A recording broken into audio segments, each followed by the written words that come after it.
everybody. Share my screen. Okay. So we were doing this letter. Again, we're just finishing up some letters on the Misnagdim side, and then we'll do some from the Chasidim side. But what's interesting here is that we're looking at a letter really from 25 years later. And the question I think to keep in mind again is, how does it change? What has stood the test of time? In other words, 25 years later, are people still concerned about, the Chasidim standing on their heads? Or has that, kind of not withstood the test of time and people have realized that was just, a short-term thing? Or it was just a rumor, or the accusation of sodomy, has that stood the test of time? The other issues were nusach, change in nusach, the less emphasis on Torah study, the general sense of they're too joyous, they don't mourn their sins enough. What else was there? Right, the complaints generally about the Chasidim were not so concrete. So what withstands, the test of time? So what we saw here, first of all, was this is a letter from the people of Minsk, the leaders of Minsk, to sort of the shuls in Minsk. And they're responding also to part of what prompts this, I think, is a reinvigorated battle against the Chasidim, whose source is really in Vilna. Right, the Vilna Gaon, as we've said, is really a big part of this. One of the things that the people of Minsk add here is that so they make some rules against Chasidim, and these are the following rules. Part of it is also we don't want it to be kashtei Torahs, right? We don't want, this is something new, different. Obviously we've said a lot, maybe this is just this Sabbatean fear, but it's funny because this is often how we see the reform. They're making changes, but this is pretty much before reform. So they make these rules, and they have apparently in Minsk there's political power that the Jewish people have. This is common, as we mentioned, in a lot of these countries where Jewish people are kind of a state body also, the leaders of the Jewish people. So Barosh, so here's the rules that they make. And this again is 25 years later, it's 1797. Don't let them daven in a minyan by themselves, even Mincha and Ma'ariv. And of course, we had in previous letters, you can invite them for meals, but don't let more than two sit together. Right? It's this worry about kind of a fifth column among the Jewish people. They can't change the nusach, the nusach Sfard. This shchita with the polished knives. I meant to do some research into that. I didn't do it, but it seems that it's permitted, but that it was not the custom. I assume the idea of a polished knife is that it's stronger. And here there's a rule that they're making that if a Hasidic rabbi is coming from another city, wants to come to Minsk to speak, he can't do that. He has to get permission from the sort of quasi-Jewish governmental body, Hanovernia.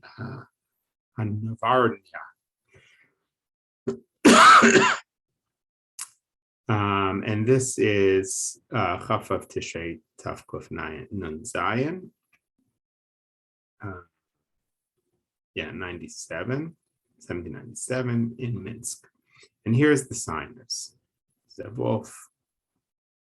Okay.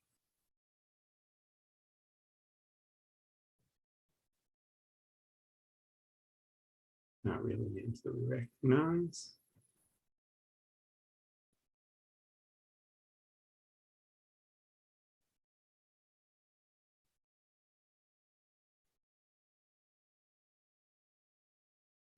It's interesting. This person looks like it's the Shliach Tzibur, the Ne'eman.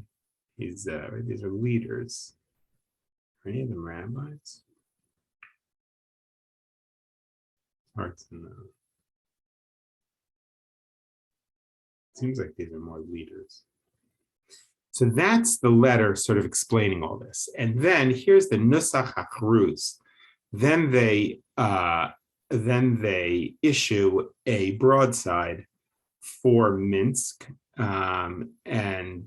It's supposed to be announced in every shul and in every base medrash. And here's the language of it. So this is what's interesting, right? They've made all these rules. We get a sense of their fears, which are that this is just something different. It's going to divide the Jewish people, which makes things a little bit political. So what's the announcement? And this will be interesting. Harav Agona Bezdin Tchilatenu Tchilat Kedusha Minsk Ubezdin Hatzedek. This is a message from the Av Bezdin of the head of the Beit Din of Minsk. Tziraf HaNevcharim Me'et Kal Navarnia. And it's also with along with the leaders of Navarnia, which was a city right next to Minsk. Apparently there was a big gathering, and this was the result of it. I guess they had a big meeting about Chasidim.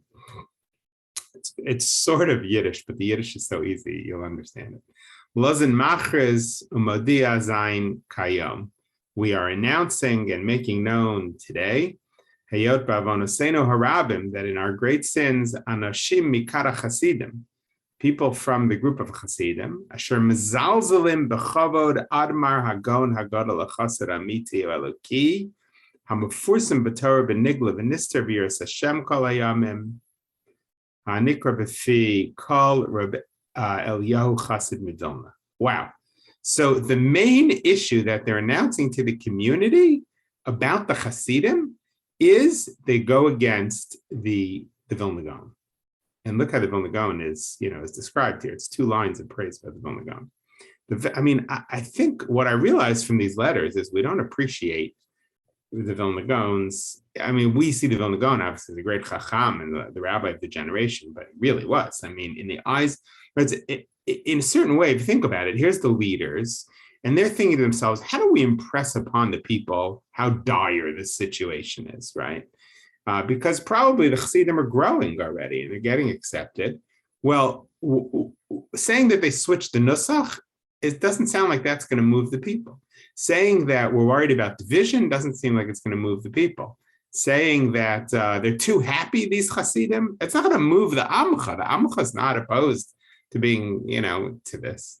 But saying to the people, these folks deny or go against the Rabbi of Vilna, the Vilna Gaon, apparently that's the coup de grace.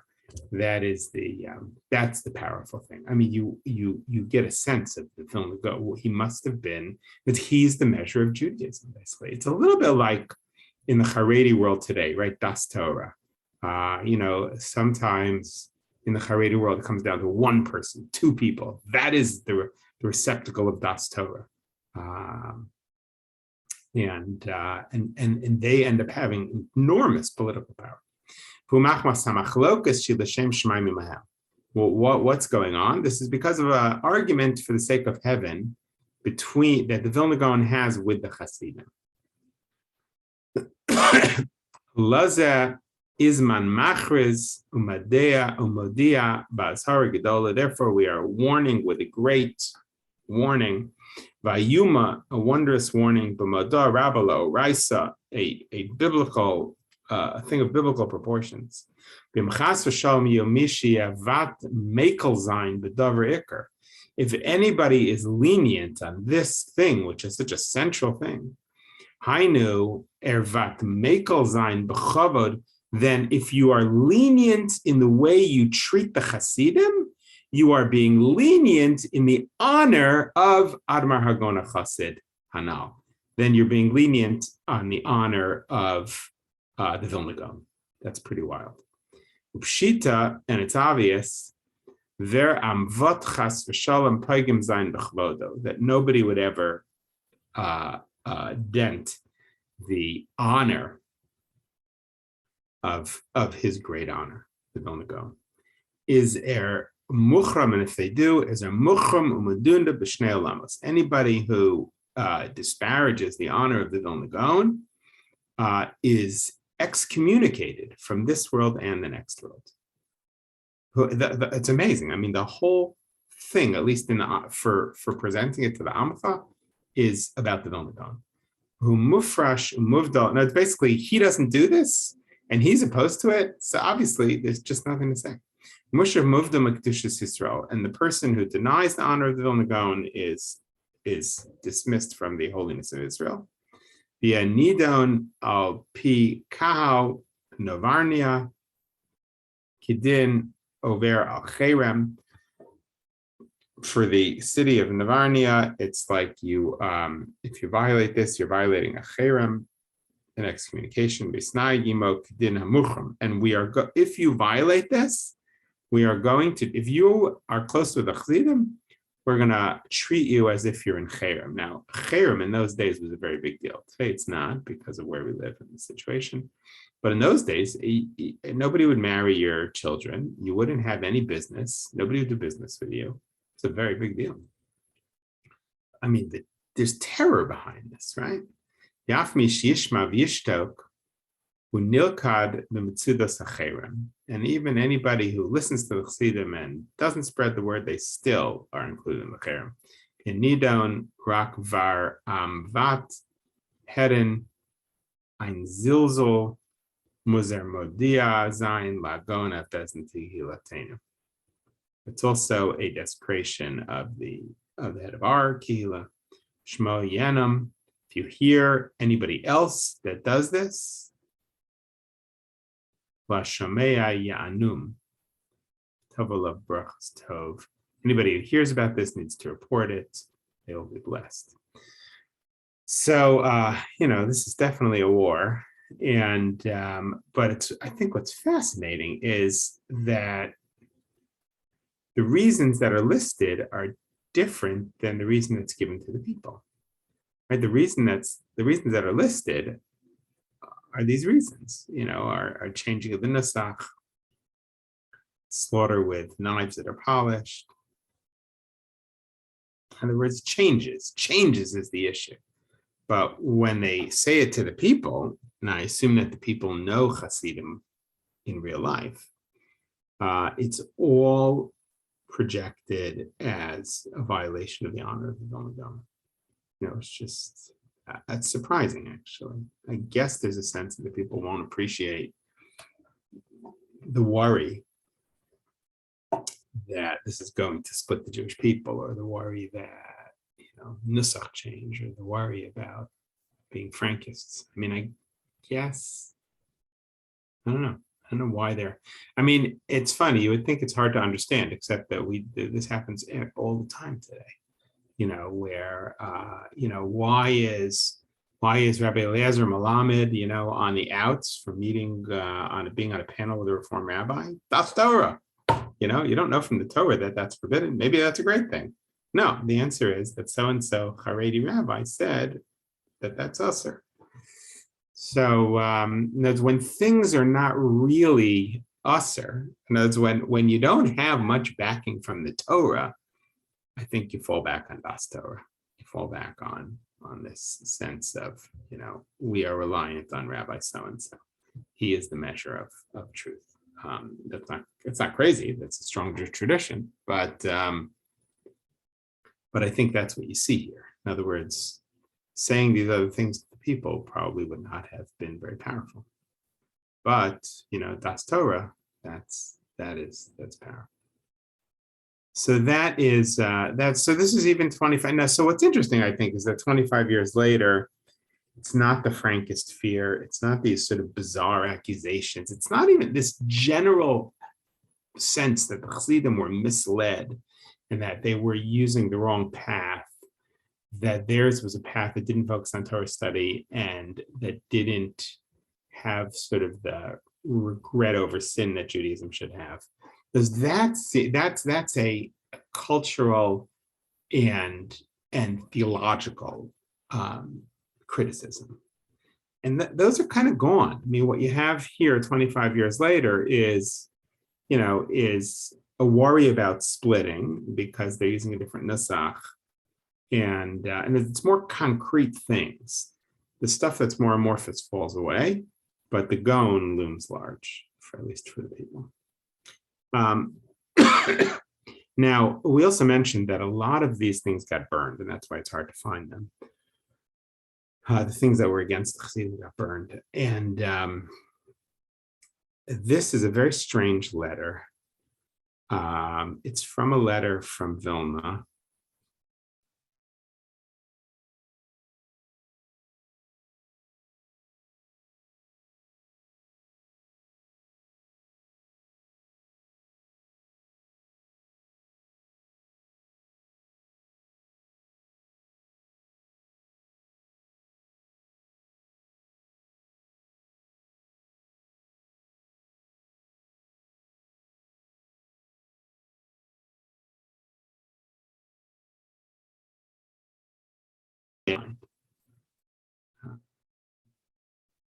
Odanya kihine b'chodesh starts on hine chodesh iyar ha'avar v'shnazo hispashtu kama anashim mitchastim b'kama medinas Europa litzdod nefashos b'bnei amenu. This is very strange. It sounds like they're accusing the Chasidim of capturing people, of kidnapping people. And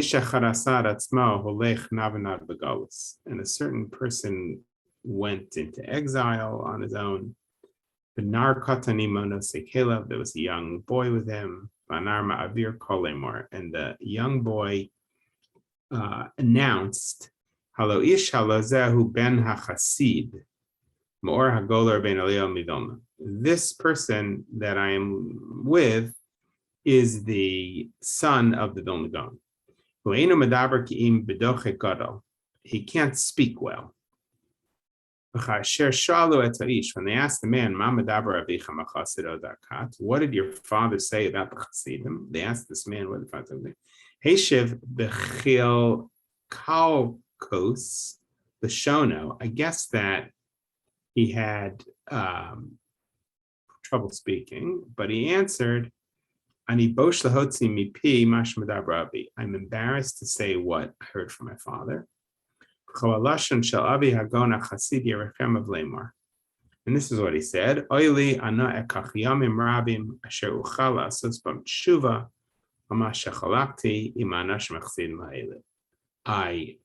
is to me, I don't have enough time in my life. Only going to die soon after this. To do tshuva for what I said about the Chasidim.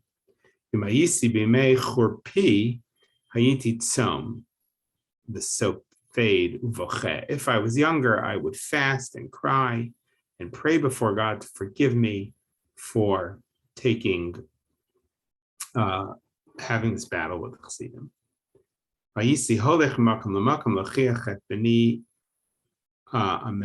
And I've asked my son to go walk around and inform people. Modea acharav lavot tachas kanfei hamuflagim ha'elu. V'yarane yaslizu ba'avodas Hashem b'lev tamim. V'dvarim rabim ke'ela dibra ish halazeh mechuna b'shem ben hachasid. And this is what this person, who supposedly was the son of the Vilna Gaon, said, as if he heard it from his father. And they walked, I guess this young boy and you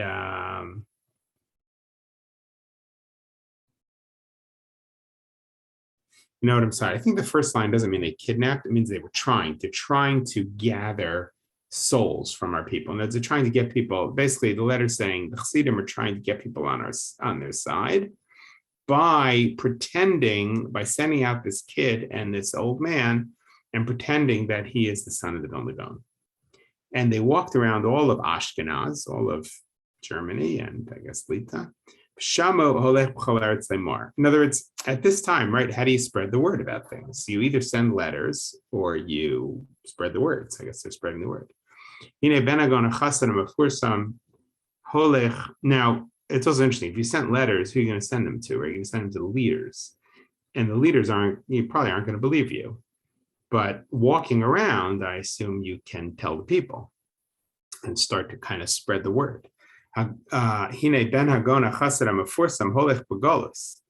The son of the Vilna Gaon is he's walking around in exile, wandering around. And he's speaking good about the Chasidim. So a lot of people are becoming Chasidim. Very interesting. In other words, this is fascinating. You see from the other letter that the issue that the people have with Chasidim is it's against the Gaon. The people don't know from the theological details. What they know is Dasto, it's against the Gaon. So if you want to get the Amcha to become a Chasidim, tell them the Gaon recanted. It's amazing. And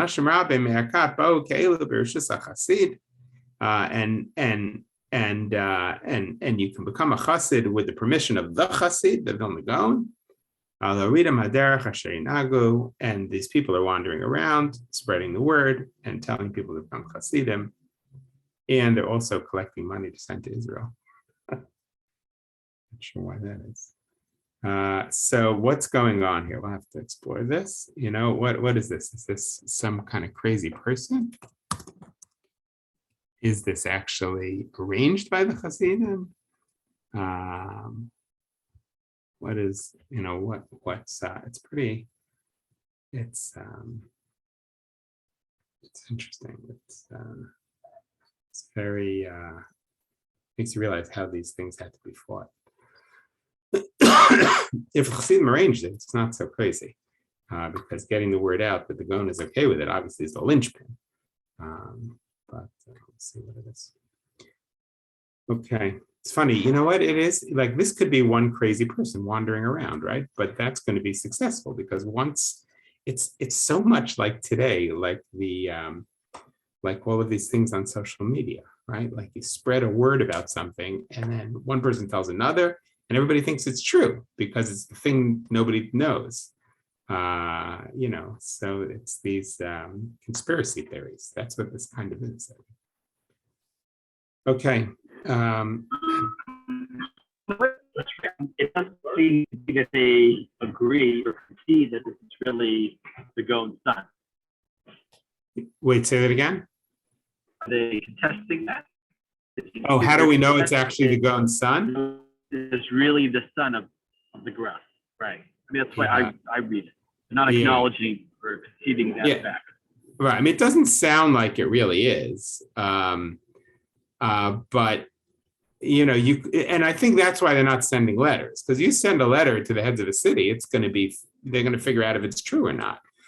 But, you know, spreading the word among the Amcha, this is the social media of its time. It's really the difference between a letter to the New York Times and social media, right? And a letter to the New York Times, people are going to check out the veracity. Social media, you can say anything you want, and all of a sudden, thousands of people believe you.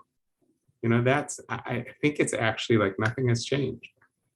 It's that's what I'm guessing, is that nobody knows who he is. Nobody knows that he's actually the son. But right, the stuff ends up snowballing, I assume, and that's why he has to wander around. I mean, that's you know, it's not crazy. I mean, if you want power, you want to convince the people of something. It's a lot more effective this way, I guess. Okay. Thank you. Thank you.